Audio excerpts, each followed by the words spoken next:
السلام علیکم۔ سورۃ البقرہ کی آیت نمبر 142۔ سَيَقُولُ السُّفَهَاءُ مِنَ النَّاسِ، عن قریب کہیں گے لوگوں میں سے احمق اور بے وقوف لوگ، مَا وَلَّهُمْ عَنْ قِبْلَتِهِمُ الَّتِي كَانُوا عَلَيْهَا، کس چیز نے پھیر دیا انہیں اس قبلے سے جس پر یہ تھے، یعنی 16-17 مہینے تک تو انہوں نے بیت المقدس کی طرف رخ کر کے نماز پڑھی، اب انہیں بیت اللہ کی طرف کس چیز نے پھیر دیا؟ قُلْ لِلَّهِ مَشْرِقُ وَالْمَغْرِبُ، کہہ دیجئے مشرق و مغرب سب اللہ کا ہی ہے۔ یہ وہی الفاظ ہیں جو 14ویں رکوع میں تحویل قبلہ کی تمہید کے طور پر آئے تھے۔ اللہ تعالیٰ کسی ایک سمت میں محدود نہیں ہے، بلکہ مشرق و مغرب اور شمال و جنوب سب اسی کے ہیں۔ یہدی من یشاء الی صراط مستقیم، وہ جس کو چاہتا ہے سیدھے راستے کی طرف ہدایت دیتا ہے۔ وَكَذَلِكَ جَعَلْنَكُمْ أُمَّةً وَسَطًا، اور اے مسلمانوں اس طرح تو ہم نے تمہیں ایک امت وسط بنایا۔ اب یہ خاص بات کہی جا رہی ہے کہ اے مسلمانوں تم اس تحویل قبلہ کو معمولی بات نہ سمجھو، یہ علامت ہے اس بات کی کہ اب تمہیں وہ حیثیت حاصل ہو گئی ہے۔ لِتَكُونُوا شُهَدَاءَ عَلَى النَّاسِ وَيَكُونَ الرَّسُولُ عَلَيْكُمْ شَهِيدًا، تاکہ تم لوگوں پر گواہ ہو جاؤ اور رسول صلی اللہ علیہ وآلہ وسلم تم پر گواہ ہو۔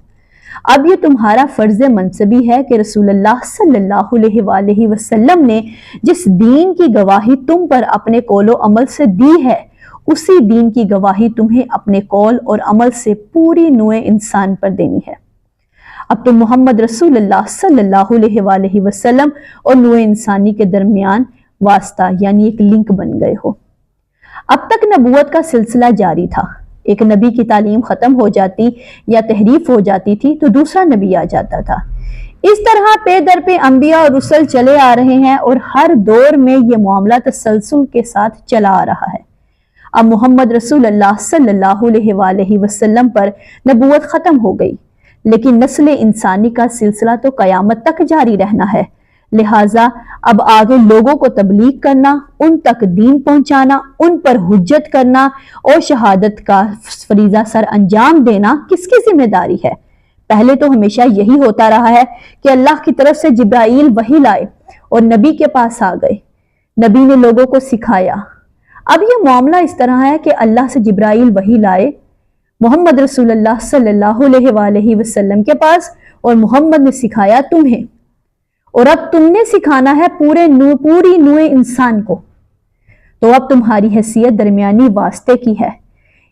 وَكَذَلِكَ، اسی طرح سے مراد ہے کہ تحویل قبلہ اس کا ایک مظہر ہے، اس سے اب تم اپنی ذمہ داریوں کا اندازہ کرنا، صرف خوشیاں نہ مناؤ بلکہ ایک بہت بڑی ذمہ داری کا بوجھ تم پر آ گیا ہے، اس کا ادراک کرو۔ یہی بوجھ جب ہم نے اپنے بندے محمد صلی اللہ علیہ وآلہ وسلم کے کندھوں پر رکھا تھا تو ان سے بھی یہی کہا تھا کہ اے نبی ہم آپ پر ایک بھاری بات ڈالنے والے ہیں، وہی بھاری بات بہت بڑے پیمانے پر اب تمہارے کندھوں پر آ گئی ہے۔ وَمَا جَعَلْنَا الْقِبْلَةَ الَّتِي كُنْتَ عَلَيْهَا، اور نہیں مقرر کیا ہم نے وہ قبلہ جس پر آپ پہلے تھے، إِلَّا لِنَعْلَمَ مَنْ يَتَّبِعُ الرَّسُولَ مِمَّنْ يَنْقَلِبُ عَلَىٰ عَاقِبَيْهِ، مگر یہ جاننے کے لیے، یہ ظاہر کرنے کے لیے کہ کون رسول کا اتباع کرتا ہے اور کون پھر جاتا ہے الٹے پاؤں۔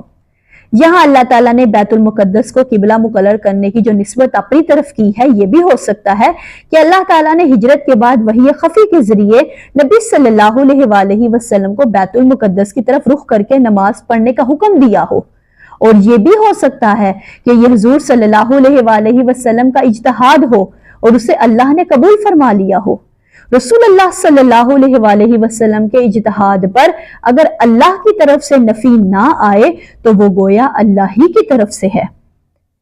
بیت المقدس کو قبلہ مقرر کیا جانا ایک امتحان قرار دیا گیا کہ کون اتباع رسول صلی اللہ علیہ وآلہ وسلم کی روش پر گامزن رہتا ہے اور کون دین سے الٹے پاؤں پھر جاتا ہے۔ اس آزمائش میں تمام مسلمان کامیاب رہے اور ان میں سے کسی نے یہ نہیں کہا ٹھیک ہے ہمارا قبلہ وہ تھا، اب آپ نے اپنا قبلہ بدل دیا تو آپ اپنا راستہ اپنائیں، ہم اپنا راستہ۔ وَإِن كَانَتْ لَكَبِيرَةً إِلَّا عَلَى الَّذِينَ هَدَى اللَّهُ، اور یقیناً یہ بہت بڑی بات تھی مگر ان کے لیے دشوار نہ تھی جن کو اللہ نے ہدایت دی۔ واقعہ یہ ہے کہ اتنی بڑی تبدیلی قبول کر لینا آسان کام نہیں تھا، یہ بہت بڑا حساس مسئلہ تھا۔ وَمَكَانَ اللَّهُ لِيُضِيعَ إِيمَانَكُمْ، اور اللہ ہرگز تمہارے ایمان کو ضائع کرنے والا نہیں ہے۔ ایمان سے یہاں مراد نماز ہے، جسے دین کا ستون کہا گیا ہے۔ یہ بات اس تشویش کے جواب میں فرمائی گی جو بعض مسلمانوں کو لاحق ہو گئی تھی کہ ہماری ان نمازوں کا کیا بنے گا جو ہم نے 16 مہینے بیت المقدس کی طرف رخ کر کے پڑھی تھی۔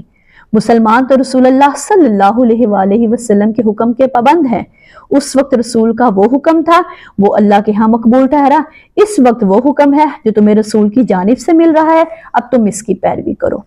ان اللہ بالناس لا رؤوف رحیم، یقیناً اللہ تعالیٰ انسانوں کے حق میں بہت ہی شفیق مہربان ہے۔